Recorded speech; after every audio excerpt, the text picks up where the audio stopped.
Muito bem, boa noite a todos, boa noite a todas. Meu nome é Felipe Barreiro, sou o líder da Medtronic no Brasil e é com enorme prazer que, em nome da Medtronic, eu dou as boas-vindas a todos vocês nessa incrível jornada do Elas na Medicina. Em comemoração ao Dia Internacional da Mulher, hoje iniciamos essa série de 4 bate-papos.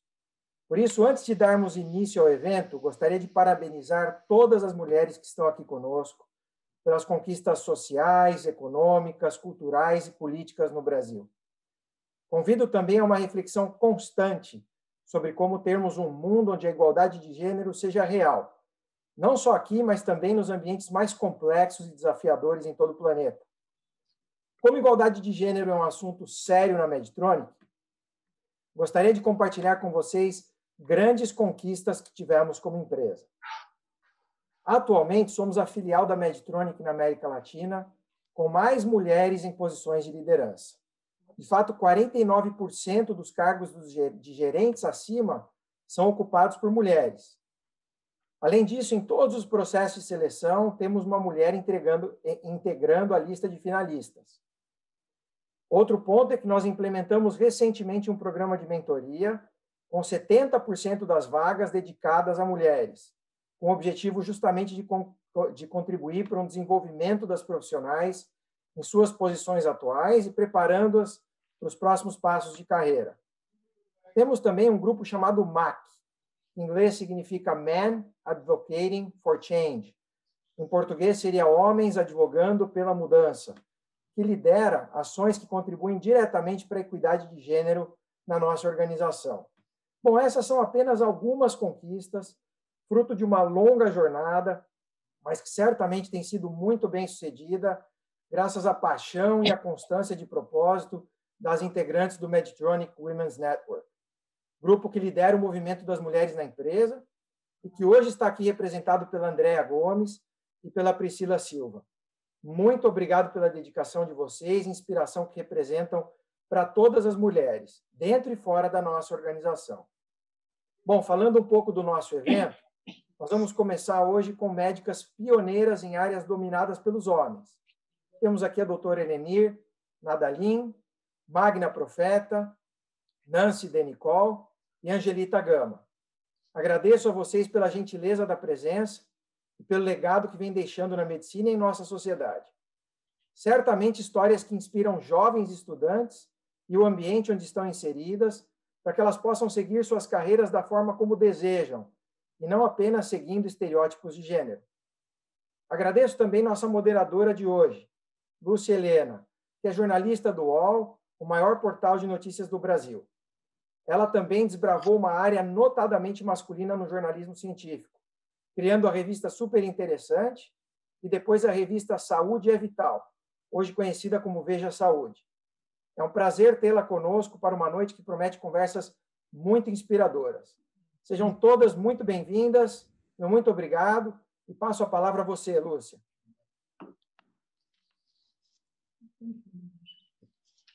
Acho que você está no mudo. Você está no mudo. Fui. Gente, olha, comecei com uma gafe de tão nervosa, queria agradecer a todo mundo. A gente fica nervosa porque é uma noite especial, não é todo dia que nós reunimos essas mulheres. O Felipe, eu queria lhe agradecer, ele já as apresentou aqui, eu vou apresentar um pouquinho mais, mas, meninas, o currículo de vocês é tão imenso que se eu pular alguma coisa ou confundir, vocês me corrijam e a gente segue o baile, tá bom? Queria apresentar a doutora Elenir Nadalin, que é uma cardiologista especializada em eletrofisiologia, médica formada pela Faculdade Evangélica de Medicina do Paraná, membro da Sociedade Brasileira de Cardiologia, e ela é líder do grupo de mulheres da SOBRAC, a Sociedade Brasileira de Arritmias Cardíacas. Também está aqui a professora Magda Profeta da Luz, né, professora adjunta do Departamento de Cirurgia da Universidade Federal de Minas Gerais, onde ela é cirurgiã, proctologista no Hospital das Clínicas, foi presidente da Sociedade Mineira de Coloproctologia de 2007 a 2010. A doutora Nancy Denicol Ela é uma orquídea, né? Aliás, uma orquídea rara. Orquídea, eu descobri, é como os urologistas se tratam. E ela abriu caminho para muitas outras orquídeas. Graduada em medicina pela Universidade Federal do Rio Grande do Sul, foi a primeira mulher a se especializar em urologia em 1981 nesse estado e uma das pioneiras no país.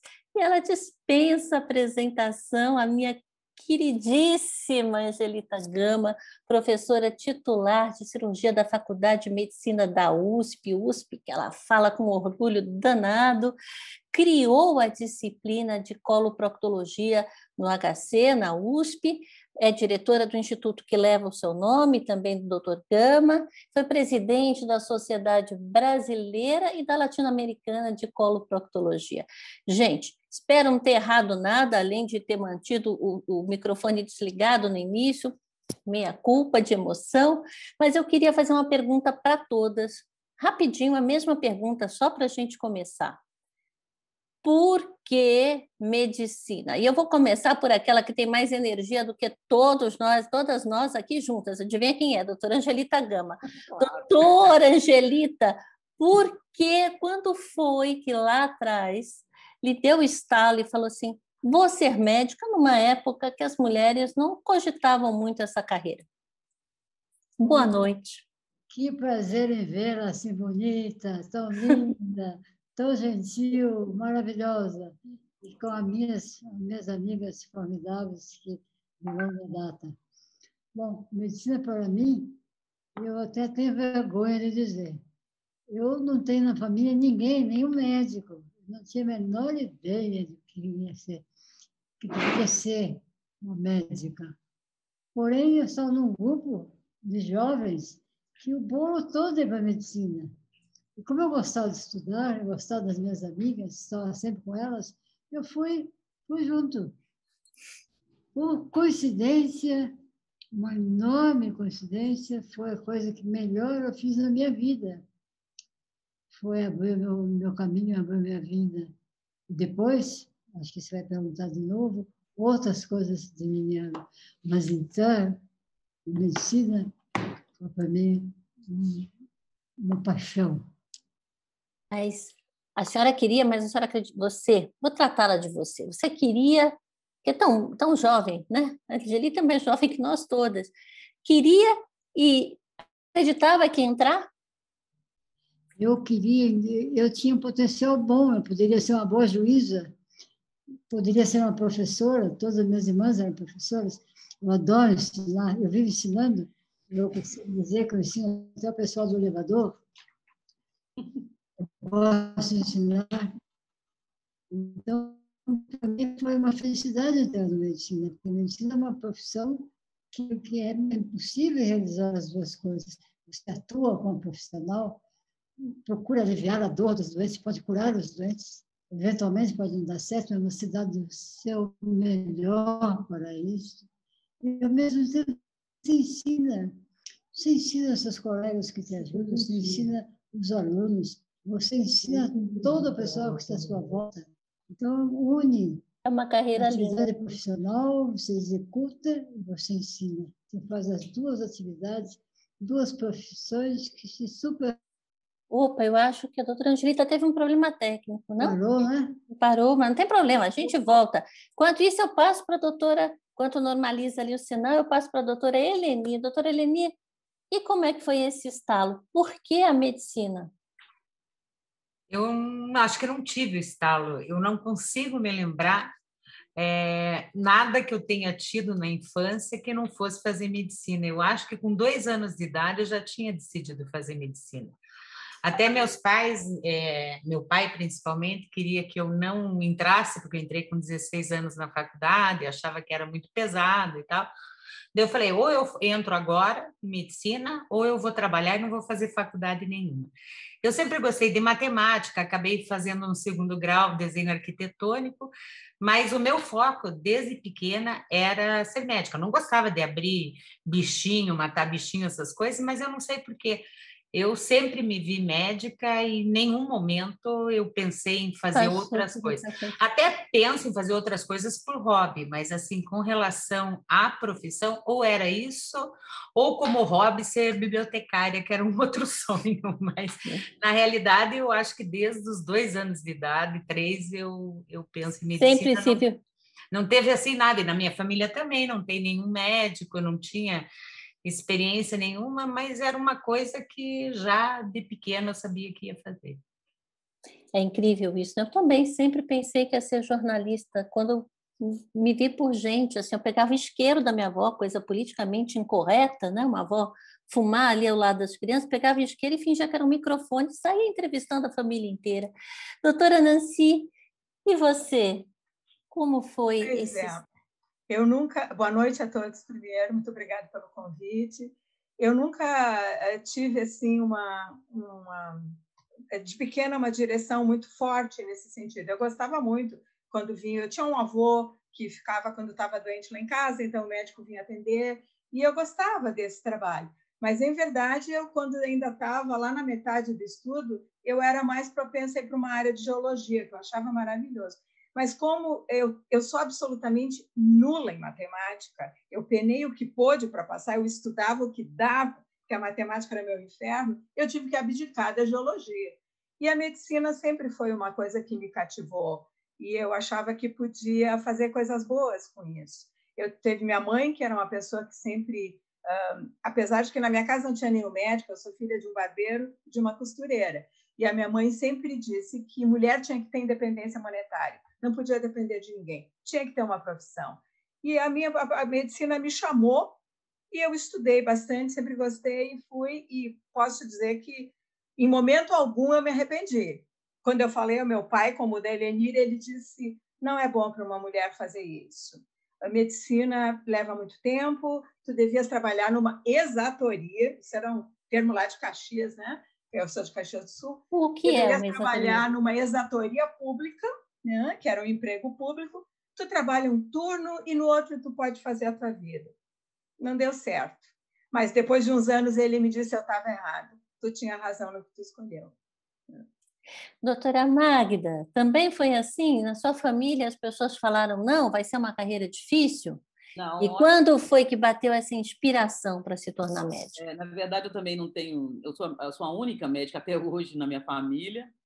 Primeiro, agradecer, né, a presença, o convite de estar aqui. Eu acho que vocês convidaram errado, porque, na verdade, eu estou me sentindo intimidada no meio de tanta estrela que eu estou vendo aqui. E, mais ainda, estar do lado da professora Angelita, uma pessoa que eu amo de paixão. Mas, e veja bem, então, eu nunca tive isso realmente de... Assim, eu nunca tive essa coisa de desde cedinho, querer ser médica, eu nunca tive isso, não. Eu sempre gostei de área biológica. Tanto é que eu fiz vários anos de biologia. E depois que eu fiz vários anos de biologia, eu sou muito inquieta. Eu queria fazer mais, eu queria entrar mais na vida do outro, eu sou muito abelhuda, queria estar no meio de todo mundo. Aí eu pensei em medicina e fiz medicina. E aí, quando eu fui fazer medicina, eu falei com a minha família, e ao contrário, meu pai e minha mãe viraram para mim e falaram assim, olha, minha filha, você quer fazer medicina, então você tem que estudar muito. Tipo assim, se vira, vai estudar que você dá conta. E é isso aí. E foi o que eu fiz. Então, assim, na verdade, eu sempre tive um apoio incondicional para fazer o que eu quis, o que eu queria fazer. Eu ouvi uma história sua ótima, que seu pai recentemente lhe deu um puxão de orelha quando você voltou de Nova York. Não teve uma história assim? Foi ao contrário. Quando eu estava em Nova York, fazendo pós-doutorado, estava tendo, nessa pandemia, várias pessoas queriam que eu voltasse. Então, eles queriam que eu voltasse e falavam assim, Magda, você vai ficar doente, você vai morrer aí sozinha em Nova York, que não sei mais o quê. E eu estava lá na Universidade de Columbia, aí eu conversei um dia com meu pai virou e falou assim, você já terminou o que você foi fazer? Aí eu falei assim, ainda não. Então, termine e volte. Foi isso. Que delícia. Agora, o Felipe falou uma coisa fundamental, né? Vocês, mais do que tomar essa decisão pela medicina, por coincidência, nós temos aqui mulheres que desbravaram especialidades, áreas da medicina que são mais associadas aos meninos, né? A doutora Nancy mesmo, eu sei que brigou muito para que tivesse mais mulheres na urologia.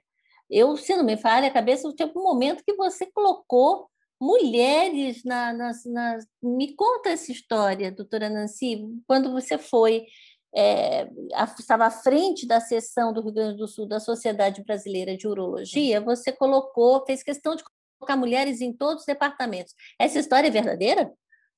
Essa história é verdadeira. Eu realmente, assim, abri meio que no cotovelo o espaço, né? Mas eu achava que as mulheres tinham, porque é uma especialidade que cabe muito bem para qualquer pessoa trabalhar. Eu vou repetir uma coisa que eu disse para a Lúcia, que eu acho que para mim é uma coisa super importante. O que define não é se tu é homem, se tu é mulher, se tu é o que tu é. O que define é se tu é uma pessoa capaz ou não. Né? E a capacidade é que te leva no caminho onde tu tem que fazer as coisas. E eu fui sempre fazendo isso. E quando eu fui presidente da sociedade, da seccional do Rio Grande do Sul, aqui, eu já batalhava um pouco dentro da SBU Nacional, porque eu era presidente da Comissão de Ensino e Treinamento, e quando eu fui presidente aqui da seccional do Rio Grande do Sul, eu digo, bom, é a hora que eu vou começar a poder chamar as mulheres para virem trabalhar. E fui chamando, e fui montando, e fui fazendo, né? Aonde dava, eu colocava. Às vezes, os colegas da Nacional me perguntavam, a gente precisa de 2 nomes para palestrar. Eu digo, vou te mandar 2 nomes de mulher. Ah, não, sim. Aí eu fui convidada também uma vez para o congresso. Nós queremos que tu fale no congresso. Eu digo, olha, só se vocês tiverem mais uma palestrante. Porque se tiver uma mulher só para palestrar, eu vou convidar uma colega, porque eu já tenho meu lugar. Então, assim, foi sempre uma briga para colocar. E hoje eu me sinto muito feliz. Só vou mostrar para vocês o PIN das orquídeas, é esse. Ai, que lindo! Nós usamos esse PIN, tá? E hoje nós somos, no nosso grupo de WhatsApp, que não contém todas, mas contém algumas estudantes, nós somos 185 mulheres.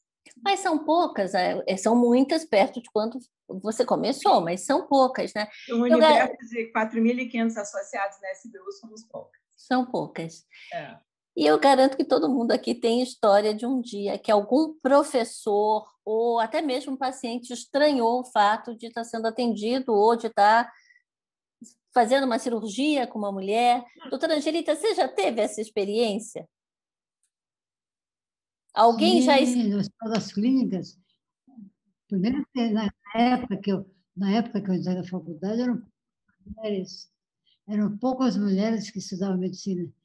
Quando eu decidi pela cirurgia, eram pouquíssimas. Na minha época, contemporânea a mim, teve uma residência, a doutora Marlene, mas ela foi logo para a cirurgia plástica, a doutora Madalena, e eu que fui para a cirurgia geral, a cirurgia do aparelho digestivo, e quando eu dizia para os homens, meus clientes, olha, amanhã é um dia da sua operação, eu vou operá-la. O doente dizia para mim, senhora, o médico que vai me operar vai chegar quando? Eu, não, mas sou eu mesma que vou lhe operar. Eu sou cirurgiã. Isso foi no começo. Aos poucos, eles foram se convencendo, porque eu operei aquele senhor, o senhor falou para o vizinho, grande parte dos doentes também eram homens, e eu acabei conquistando. Grande parte dos doentes que eu atendo no consultório, que eu opero, hoje são homens. Eles se sentem totalmente à vontade comigo e eu com eles. E muitos ficaram meus amigos, mas amigos extraordinários. Nós nos damos muito bem com meus colegas, tanto de sexo feminino como de sexo masculino. Antes de tudo, é uma médica, né? Não eu importa. não perco há muito tempo, eu não perco doente pelo fato de eu ser mulher. Mas no começo perdeu. Quem mais tem uma experiência assim, de estranhar? Doutora Helenir? Na minha área, assim, com relação a paciente, não, porque a formação básica é cardiologia, depois que eu fiz intervencionismo, então isso não tem. E esses dias eu até, para uma outra reunião de mulheres, eu fiz uma estatística, porque na minha equipe sou eu de mulher e mais 5 homens. Então, eu peguei todos os pacientes de uma determinada arritmia e separei por um dos médicos que era o dono do paciente para ver se tinha um viés de que os homens encaminhavam mais homens e eu mulheres. E, na realidade, o que eu vi de estatística é que, mesmo eu, encaminho mais homens para fazer ablação de uma determinada arritmia do que mulheres. Mas isso vai em contexto nacional, mundial, onde o número de mulheres nessas doenças que são submetidas a esse procedimento são menores que o número de homens. Mas eu não tive esse problema porque a minha especialidade primária é cardiologia, apesar de quando eu fiz cardiologia, a quantidade de cardiologistas, mulheres que foram professoras eram muito poucas. Eu sou de Curitiba, que não tinham quase cardiologistas mulheres, dá para contar nos dedos. Em São Paulo tinha mais. Na área de arritmia não tinha ninguém. Mas eu nunca tive problema com pacientes. Agora, aí eu pergunto para vocês, com pacientes não, mas eu queria sinceridade, né, que os meninos não nos ouçam, com os professores ou mesmo com os colegas de departamento, sim. Hoje a gente fala com muita comemoração de que as mulheres já são maioria na medicina, né? Já passa um pouco mais da metade quando a gente olha para as estudantes de medicina. Mas quando a gente olha para as áreas, inclusive as áreas de vocês, tem muito menos mulheres do que em outras, do que a pediatria, do que a ginecologia obstetrícia.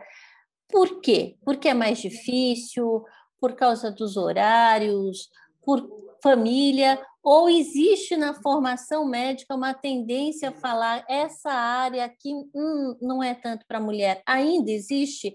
Já existiu? Quem me conta isso? Opa, aí, doutora Magda, professora, estou vendo que você quer falar. Eu acho que já existiu, né? A gente já escutou, eu já escutei homem dizer que lugar de mulher não era operando, que era no fogão. Isso eu já escutei várias vezes, assim, algumas vezes. No fogão? Não é nem no departamento do vizinho, no fogão? Não os meus colegas. Os meus colegas de departamento, eu acho que o departamento que eu trabalho, da cirurgia lá da universidade, é um departamento bastante tranquilo no sentido de agregar e de promover a mulher e tudo mais. Mas eu já escutei isso de outros colegas, né? A gente já escutou isso sem dúvida nenhuma. Só que, na verdade, isso vem mudando gradativamente. Hoje, na coloproctologia, nós temos várias mulheres. E, aliás, nós temos ainda a mais brilhante, que é a doutora Angelita. Então, quer dizer, a gente está muito bem representada e ela é um exemplo para todas nós. Não tem menor dúvida que várias mulheres que tinham medo de fazer de seguir essa carreira, se inspirando nela, com certeza seguem. E a gente sempre diz, é possível caminhar. Eu vou antes de passar para a doutora... Pode falar, doutora Nancy, depois eu vou contar uma história minha com a professora Angelita, que eu guardo no coração. A minha área realmente é uma área que se presta muito, muito a ter essa situação de ser uma mulher atendendo um homem.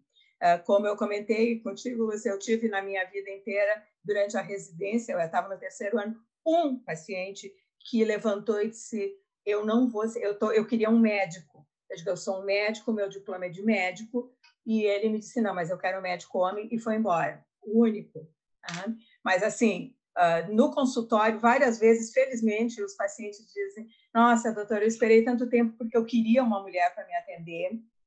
Eu acho que a compreensão, o tratamento é diferenciado. E eu vejo hoje, assim, todas nós temos histórias, eu também tenho, principalmente de colegas, todo mundo me dizia: a urologia pediátrica é uma ótima especialidade, a urologia ginecológica está pedindo uma mulher, né, porque não tinha mulher na época fazendo isso. Né? Então, sempre se ouviu. Mas eu estou muito feliz, porque eu vejo assim, que as meninas que vêm vindo, todas têm ocupado seu espaço. A única coisa que eu guardo um pouquinho lá no fundo do coração é que eu acho que no início eu me sinto assim, eu tive que aprender um modo um pouco masculino de lutar e de ganhar o espaço. Né? Então, isso eu gostaria de ter, talvez no início, conseguido fazer uma medicina mais feminina na urologia, mas para poder cavar um espaço, eu tive que ter alguns comportamentos mais masculinos. Isso é necessário, doutora Eleni? Uma vez, eu lembro que você me contou, se não me falha a memória, que não dava, que você era muito... olha, ver se eu vou repetir a expressão certa. Você era muito frufru quando era moça, e que você teve que ser menos frufru para ser aceita nesse ambiente. Não, na realidade, quando você é mais nova, era fufu, usava fita no cabelo, aquelas coisas, daí já te olham assim quando você vai procurar, ou mesmo quando eu trabalhava na emergência, em pronto-socorro, essas coisas. Mas eu acho que o que tem em comum, todas nós, é a primeira coisa, é o gosto de estudar. Isso é uma coisa, eu acho que quem faz medicina e se mantém nisso e cresce nisso é porque gosta de estudar. Não tem como você ir para frente na medicina deixando de estudar um dia. Um dia até pode, um fim de semana, mas você tem que estudar sempre. E eu acho que esse comportamento não é que você deixe de ser mulher ou deixe de ter comportamento feminino, mas você tem que se moldar em determinadas situações. Então, eu acho que você fica mais agressiva, você tem que se impor mais. Eu acho que como mulher, a gente se cobra muito mais do que os homens. Então, a gente não gosta de ninguém cobrando a gente, porque a gente já tem cobrança suficiente de nós mesmas. Então, eu acho que a gente tem uma cobrança muito grande, isso é cansativo. E quando, por exemplo, eu sou mais nova, mas quando quando eu fiz a minha residência, estava começando a especialidade de eletrofisiologia. E o meu chefe no Encore, ele não queria uma mulher residente. Eu só entrei porque não tinha mais ninguém naquela época, naquele momento. Eu estava lá no lugar certo, na hora certa. Depois a gente teve uma convivência bem. Os 6 primeiros meses de residência eu chorava todos os dias, eu ia para minha casa, chorava, porque... Mas depois de anos eu tive reconhecimento, tudo isso. Mas eu acho que, no fundo, você acaba tendo que ter um comportamento mais agressivo, que isso acaba sendo uma proteção também, sabe? Porque senão você fica num ambiente que não é o teu ambiente. Você criou esse ambiente. Hoje eu acho que as coisas são mais fáceis. Hoje tem várias mulheres, não é uma quantidade enorme na eletrofisiologia invasiva, mas eu acho que todo mundo acaba tendo um comportamento mais agressivo, assim, que é uma maneira de se proteger também, sabe? Eu tenho uma história, vocês estão falando dessa questão do feminino, eu tenho uma história com a doutora Angelita, que eu vou lembrar a doutora Angelita agora. Faz muitos anos surgiu o esmalte em gel, né? E nós estávamos num jantar, eu, doutora Angelita, outras médicas da equipe dela, e a doutora Angelita mostrando, muito feliz da vida, as suas unhas com esmalte em gel, porque elas não desbotavam na hora da asepsia da cirurgia. E ela falou assim, vocês deviam usar. Eu mostrei minhas mãos, assim, que eu uso só uma basezinha, agora, coitadinha de mim, com isolamento, tá russa, coisa. Mas eu falei assim, mas doutora Angelita, eu não uso cor forte. E as colegas dela também ali falando, nossa, mas é bonito, mas essa cor é forte. Aí a doutora Angelita virou para mim e falou assim, eu uso esmalte escuro. Não sei se a senhora se lembra disso, doutora Angelita. Eu uso esmalte escuro porque, assim, quando eu visto as luvas na sala de cirurgia, ninguém se esquece que é uma mulher no comando. Eu nunca me esqueci disso dessa que eu aprendi com a doutora Angelita. E olha ali, está de unhas perfeitas, olha isso. Eu aqui toda avacalhada, sem as unhas. Mas eu queria saber de vocês, falando desse feminino, essas mulheres que estão nos assistindo nesse dia tão especial, muitas vezes a gente fica, eu também, guardadas as proporções, teve algum momento na minha vida que eu falava assim, meu Deus, será que para fazer uma carreira eu tenho que não ter filhos, eu tenho que não casar, né? Vocês, por coincidência, as 4 não têm filhos. A doutora Angelita casada, vocês, as outras, solteiras. Isso é uma realidade na medicina ou é possível ter essa na área de vocês, principalmente? Porque eu fico imaginando uma mulher que, de repente, queira ter filhos, enfim, e fala assim, mas então eu não posso fazer cirurgia. Né? Eu fico imaginando, por exemplo, doutora Nancy, né, como é que é, porque, gente, esqueci de contar um detalhe muito importante da biografia da doutora Nancy. Essa mulher tem mais de 2.500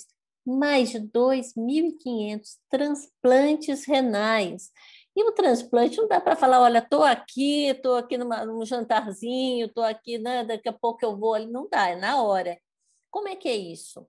Conciliar essa vida pessoal, não que necessariamente a gente precise casar, ou ter filhos, mas com a medicina. Já perdeu algum programa por causa da medicina? Vários. É complicado, Lúcia, porque quando a gente faz uma especialidade que suga muito, que precisa muito, a gente é difícil dividir, né? Esses 2.500 transplantes, deixa só para dizer que eu não estava em campo em todos, mas quando eu estava no 6º ano, eu estava em sala com o primeiro transplante feito no hospital e o segundo feito aqui no estado. Dali para frente eu estou participando e na formação dos que estão agora. Eu saí, estou parada no transplante, mas os 4 meninos que trabalham foram formados por mim. Mas assim, Lúcia, eu acho que absorve muito, é muito difícil a compreensão, mesmo para colega que é médico, tu diz, olha, é Natal, mas eu tenho que trabalhar, é Páscoa, mas eu não posso tirar férias, meu colega saiu, não dá. E, assim, eu tenho 2 momentos que são bastante marcantes, que eu me recordo. Num deles eu fui me arrumar para um casamento de uma amiga e saí bonitinha na época, arrumadinha, maquiada, cabelo, e fui para o hospital fazer um transplante. Eu acho que eu nunca fui tão bonitinha para o transplante. E o outro marcante que eu tenho, no início da minha carreira, eu trabalhava com um orçamento bem apertadinho, né? E a Astor Piazzolla veio fazer um show em Porto Alegre. E eu sempre gostei de Astor Piazzolla. Dei uma trabalhada a mais para conseguir dinheiro para comprar, que o ingresso era caro, e fui chamada para o transplante. Após isso, ele fez um AVC e eu nunca vi Astor Piazzolla pessoalmente. Mas é complicado. E eu só queria mais um minutinho só para dizer Claro. com o que a Helenir disse. Esse é uma situação que eu acho que cabe em todas as mulheres. As mulheres se cobram e são cobradas de fazerem 2 vezes bem. Tá? Então, na área de cirurgia, com certeza, sim, se um paciente meu complica, o primeiro pensamento, agora não, mas há um tempo atrás era, aí é uma mulher operando. E depois é dizer, mas essa complicação é comum nessa cirurgia. Mas eu quero também dizer que eu admiro as mulheres que conseguiram, tem muitas urologistas, que são excelentes profissionais, são lindas, são mulheres lindas, se vestem muito bem, são bonitonas. Lindas assim como vocês, né? Obrigada. São lindas, têm filhos, têm marido e são profissionais da mais alta competência. Então, eu admiro e não sei como é que elas conseguem cumprir todo esse tempo. Tá? Mas tem sim, eu não soube fazer e eu fiz assim, não soube ter filhos e tenho uma associação boa com os meus sobrinhos, mas essa suga muito, suga bastante. Concorda, professora Magda? Eu concordo mais ou menos, né? Eu acho que suga muito realmente, mas eu acho que a questão muitas vezes é oportunidade. Então, assim, eu não tive talvez a oportunidade, não achei o meu Brad Pitt, então realmente isso não aconteceu. Mas eu tenho exemplos maravilhosos de pessoas espetaculares que são casadas, com filhos, e são cirurgiãs e coloproctologistas, inclusive, né? Tenho exemplos de pessoas que operam lindamente, que são... Então, assim, eu acho que é possível, sim, claro que é possível. A questão, às vezes, é um pouco mais difícil, mas possível com certeza. Isso eu não tenho a menor dúvida. É possível, sim. Bom, professora, a senhora já entra pronta, professora Angelita. Primeiro que a senhora tem o seu Brad Pitt, que a gente sabe, né? É ótimo, maravilhoso. Maravilhoso, também sou fã também, né? Fica cuidado que eu sou fã. E a senhora já entra como se fosse assistir um show do Astor Piazzolla todos os dias na sala de cirurgia. Como é para a senhora como é que a senhora vê a mulher conciliando a carreira médica com o que eu vou chamar aqui de restante da vida? Porque a senhora respira a medicina, né? Então, como é isso hoje? Quando as meninas que se formam, porque hoje em dia em todas as profissões as mulheres querem ter uma vida com mais horários, com mais isso é possível na medicina? Veja, Lúcia, na minha época era muito mais difícil. Uhum. Quando eu decidi pela cirurgia, eram tão poucas, e eu tinha que viver provando que eu era igual ou melhor que os outros, porque senão eu não conseguiria progredir. E eu acho que sem sucesso a gente vive infeliz. Eu tive a sorte enorme de descobrir meu dom quando eu entrei na sala de operação pela primeira vez, quando um residente me ajudou, me pediu para fechar uma parede abdominal, eu disse, puxa, é disso que eu gosto. Então, naquele momento, eu descobri meu dom. E é este dom que eu agradeço a vida, a oportunidade, eu acredito que a oportunidade também é muito importante na vida. O sucesso vem da inspiração, do suor, do trabalho e da oportunidade, que muitos chamam de sorte. Mas a sorte, como dizia Descartes, ajuda somente as mentes privilegiadas. Só quem cria as oportunidades, quem é que surge essa oportunidade, vem a sorte. Mas eu acho que, na minha época, era muito difícil. Mas eu ainda acho que é difícil para uma mulher fazer tudo. Operar, cuidar da casa, porque a casa, cuidar da vida, e cuidar de si mesma, sem se cuidar, sem ter seus sonhos, sem sonhar. E filho, na minha opinião, é uma outra profissão. Mas precisa ter a vocação para ter filhos. Uhum. Eu diria para você, Lúcia, e para todos os presentes, que eu nunca tive vocação maternal. Eu nunca na vida briguei com uma boneca. Eu queria bola, eu queria companhia masculina. Eu não sou de boneca. Eu nunca peguei uma criança no colo para ninar uma criança. Eu adoro criança. Me dou bem com toda a minha família, com meus sobrinhos pequenos, os maiores. Mas eu não cuido deles. Cuidar, para mim, é do meu doente. Na minha casa, no meu bar de pique, dos meus amigos. Eu gosto dos meus amigos, gosto da companhia deles. Eu gosto de me divertir. Eu jogava voleibol, eu jogava tênis. Agora nós estamos jogando xadrez. Eu gosto de dançar, eu estudei numa sala de dança, fui aluna do viola. Fui aprender a dançar no viola, estudamos com viola. Tudo isso com o meu companheiro, com o Gama, porque eu escolhi bem, também foi uma boa escolha. Fez uma ótima escolha. Uma mulher casada, primeiro, você saber com quem está casando. Se ela quer trabalhar, ela precisa ter um marido que respeite essa vontade, que ajude. E hoje a vida em família mudou muito, porque os homens são muito melhores para cuidar. Os meus sobrinhos ajudam as mulheres trabalham. Mas eu ainda acho que o medicina exige muito da mulher. Então, e eu tenho amigas que têm filhos e que são excelentes profissionais, cirurgiões, mas desgasta. A mulher deixa também de viver um pouco. E eu acho que eu fiz uma boa escolha. Nós não temos filhos por opção. Foi uma opção de comum acordo, ambos, e não lamentamos. Quando abro a porta da minha casa, diariamente, eu digo, puxa, que bom, não tem criança aqui. Eu vou poder ler, vou poder descansar, vou poder estudar, porque eu adoro estudar, adoro ler tudo que sai da medicina. Realmente gosto de conversa, gosto de viajar, eu gosto de tudo. Filho, realmente, eu acho que é um privilégio quem gosta, quem se dedica e quem consegue ter uma profissão junto. São heroínas. Agora, a senhora falou uma coisa aqui que é muito impressionante na sua trajetória, e eu queria só reforçar um pouquinho, até para puxar para suas colegas, que foi esse momento em que a senhora fechou esse corte, né? E que descobriu. Porque, se não me falha a cabeça, mas a senhora me corrija, a senhora não estava indo para a cirurgia. Foi naquele momento que a senhora descobriu que tinha um dom. Qual é o truque, eu diria, né? O que a gente pode, uma mulher cursando medicina, para perceber qual é o seu dom, para perceber qual é a área que ela deve ir e ir sem medo, e com leveza. Eu vou começar pela doutora Angelita, que está com a palavra, mas eu vou passar para todas. Agora, na faculdade, tem um regime que chama internato.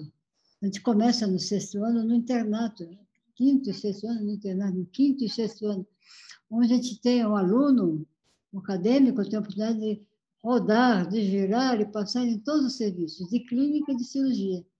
E dentro da cirurgia, dentro das especialidades, aparelho digestivo, neurocirurgia, cirurgia ortopédica, urologia, ginecologia. Então, o acadêmico tem a oportunidade de frequentar o serviço, ver os mestres, porque o mestre influencia demais o acadêmico.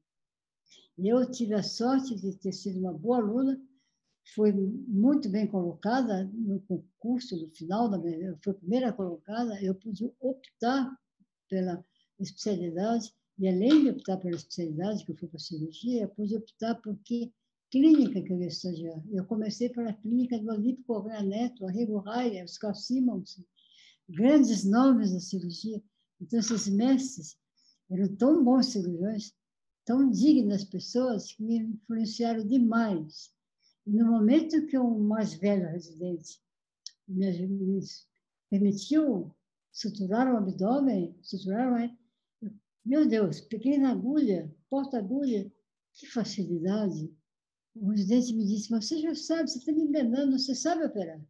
Eu falei, não, eu só sei fazer barra, porque eu sou costureira.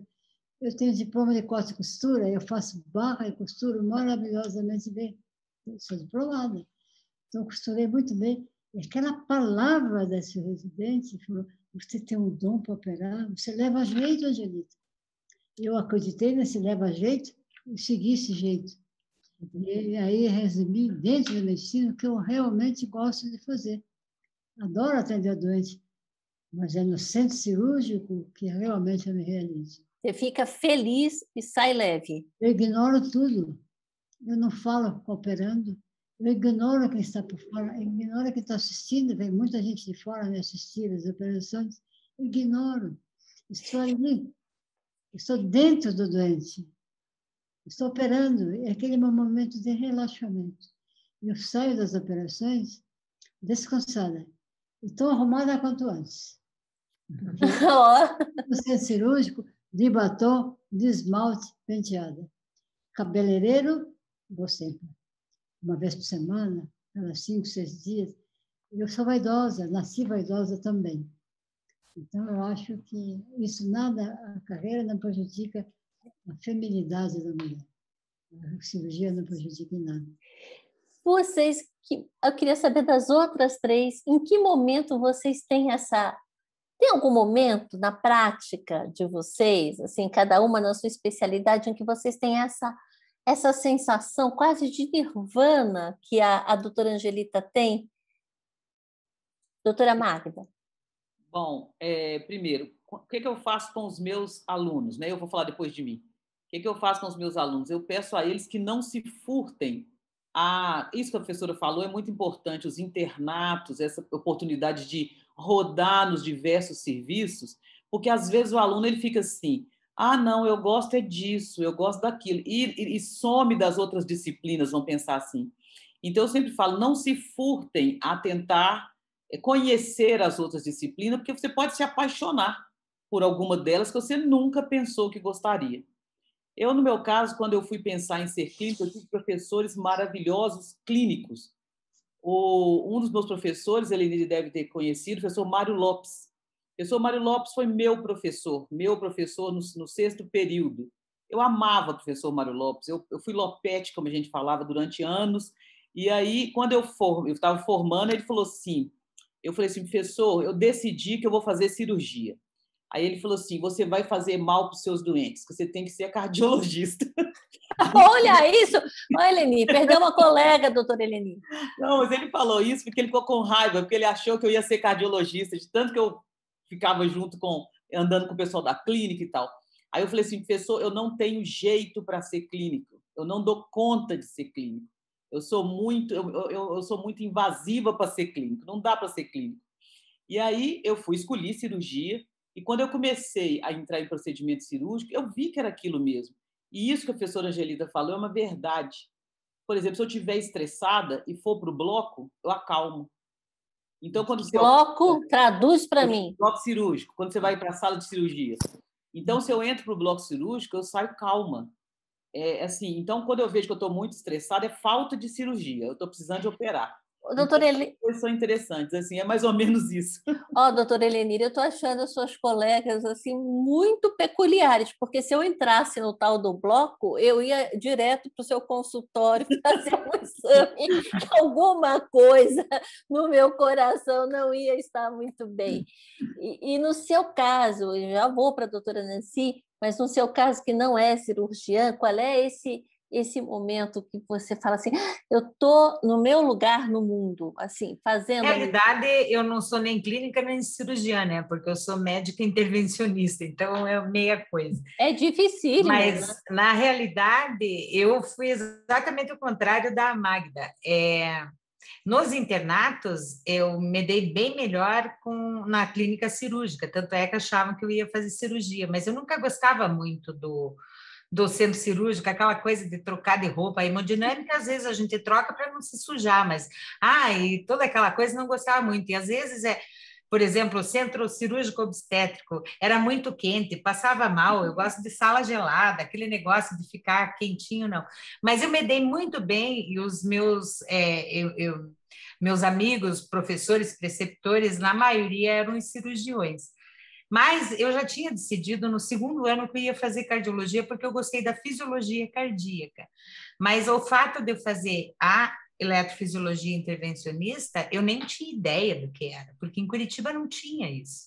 E é uma área que muda. E a arritmia não era uma área que o cardiologista gostasse de tratar, nada disso. Quando eu fui para o INCOR, em São Paulo, que na realidade, eu acabei indo para São Paulo porque eu queria ir para São Paulo, queria fazer residência em outro lugar, queria crescer, queria sair de casa, queria morar sozinha.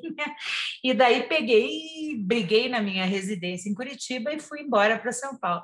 E quando eu comecei no INCOR, que eu conheci a arritmia, conheci a eletrofisiologia, mas amarguei ambulatório clínico, tudo isso, até o doutor Sousa me aceitar como residente invasiva. Porque ele resistiu a aceitar? É uma brincadeira ou de fato houve uma resistência? Não, de fato sim, porque estava começando, a gente não fazia procedimentos terapêuticos e estava começando a eletrofisiologia no Brasil. E ele falou abertamente, quando eu fui pedir para ser residente, né? Na época não tinha prova, porque ninguém queria fazer, ele falava, não quero mulher vai engravidar, e tem o problema do raio-x e vai incomodar, e ele falou, e você também é meio louca, porque isso aqui não dá dinheiro. Daí eu falei assim, bom, eu não tenho dinheiro mesmo, estou conseguindo me manter, não é o fato de eu fazer eletrofisiologia que vai mudar a minha vida, eu vou continuar com o mesmo, tendo que dar plantão em tudo que é pronto-socorro por aí, para poder me sustentar aqui em São Paulo. O fato de eu fazer ecocardiografia, ou fazer clínica, ou fazer eletrofisiologia, não vai mudar financeiramente. Mas isso não tem futuro. Eu falei, se não tem futuro, o senhor é mais louco do que eu, que montou um serviço disso, né? E acabei entrando na residência porque, naquele momento, não tinha outras pessoas que queriam fazer aquilo. Daí ele teve que me aceitar, né?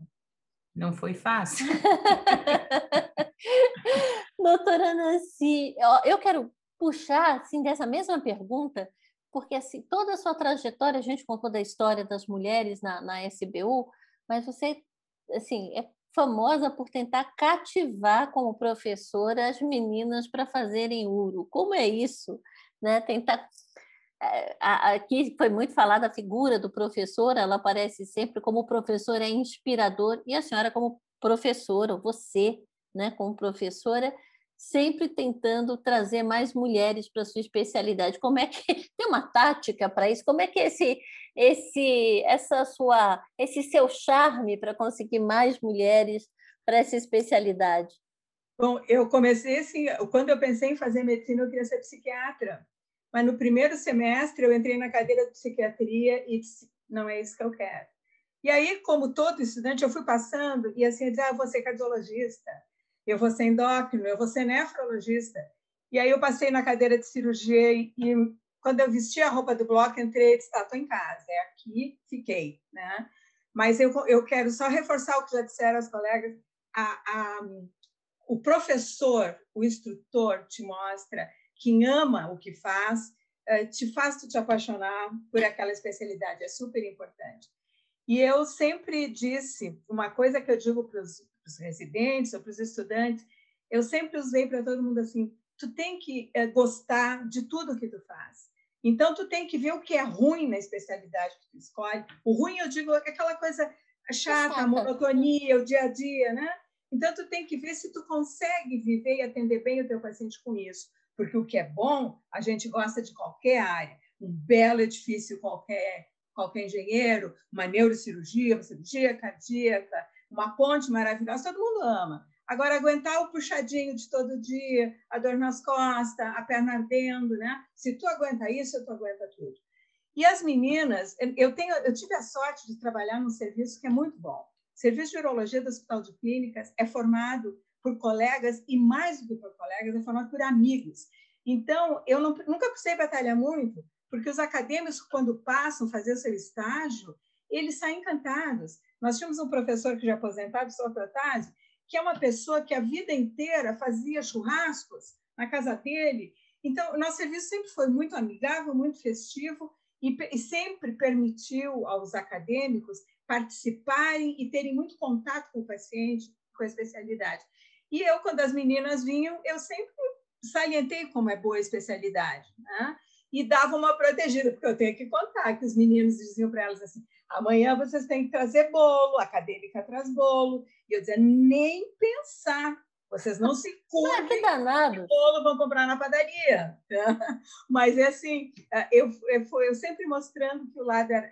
E a urologia é uma especialidade extremamente ampla. Se tu quer fazer consultório, tu faça consultório. Se tu quer operar, tu opera. Se tu queres fazer só exame, tu faz. Permite. E eu sempre salientei que era uma especialidade muito boa e trabalhei num serviço que era muito afetivo no receber as pessoas, o que mostrou para muitas delas.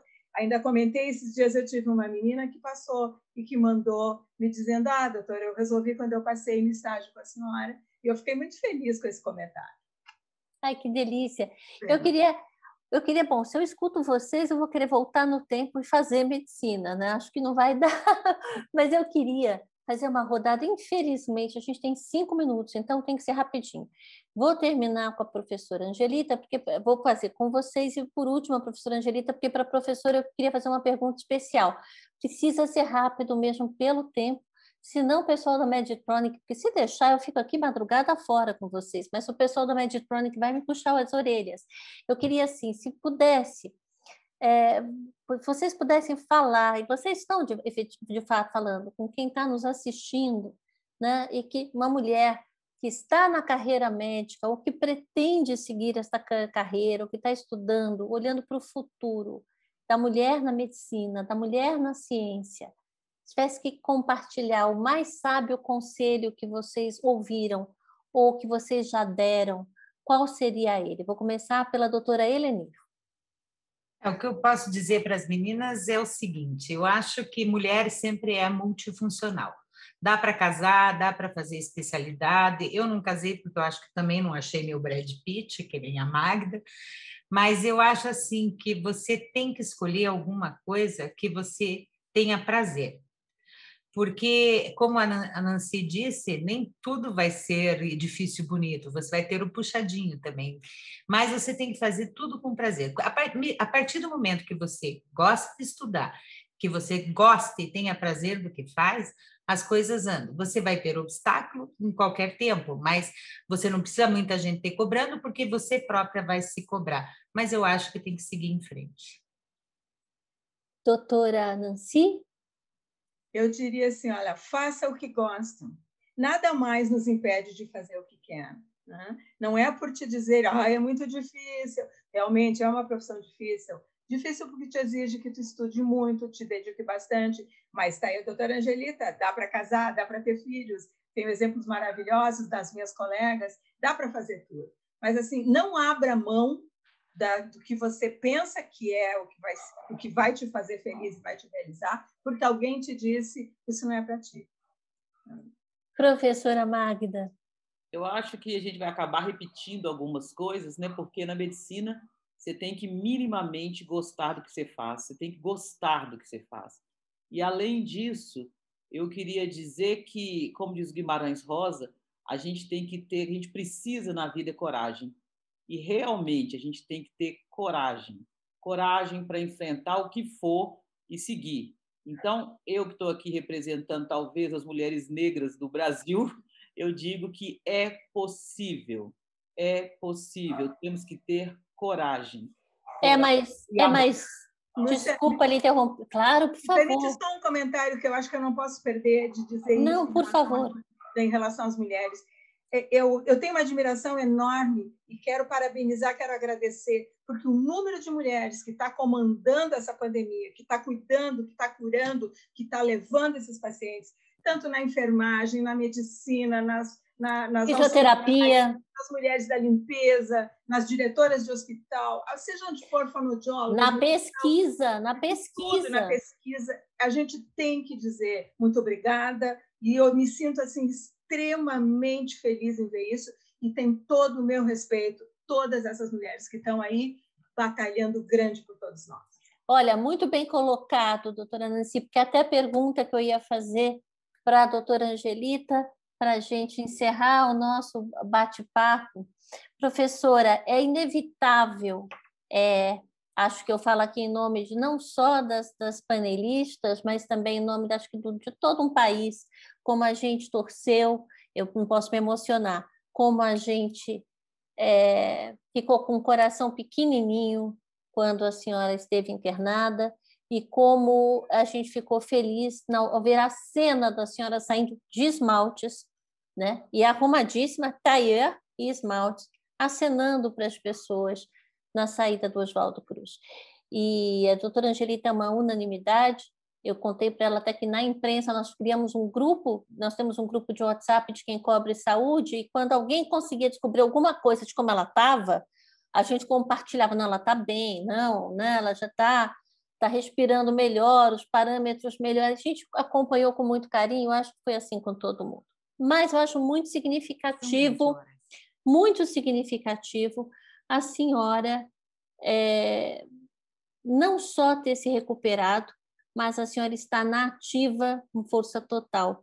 E quando eu acho que nesse sentido a senhora aqui representa a força feminina, porque a senhora voltou para o seu trabalho, a senhora voltou para o seu consultório, a senhora está em atividade na medicina, o que nos dá esperança, homens, mulheres, e não importa a idade, de que, por meio da sua força, nós vamos atravessar esse momento e nós vamos continuar cada vez mais fortes e dedicados ao que a gente faz.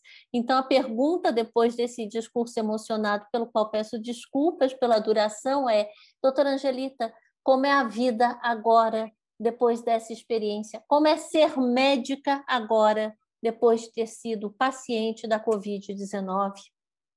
Lúcia, muito melhor que antes. Quem vê a morte valoriza. Eu senti a morte. Todos tinham certeza que eu iria morrer. Quando eu vi a minha tomografia, eu também tinha certeza, quase certeza que iria morrer. Mas quando eu sobrevivi, hoje eu sou uma sobrevivente, eu vejo a vida, cada minuto, com uma alegria, com uma esperança enorme, uma vontade enorme de trabalhar. Tanto é que assim que saí do hospital, poucos dias depois, nós voltamos a trabalhar. E trabalha com mais apego aos doentes, com mais energia, com uma valorização da vida total. Eu nunca posso deixar de lembrar um professor que eu tive de obstetrícia, o Delácio, que dizia: menina, a medicina é para ser exercida, senão ela tem que ser abandonada. Então, a medicina é isto: é estudo, é suor, é trabalho, é inspiração, é prazer, é lazer. O que você faz com amor não é trabalho, é lazer. E a medicina exercida bem passa a ser lazer. Muito obrigada. E parabéns. Nós que agradecemos.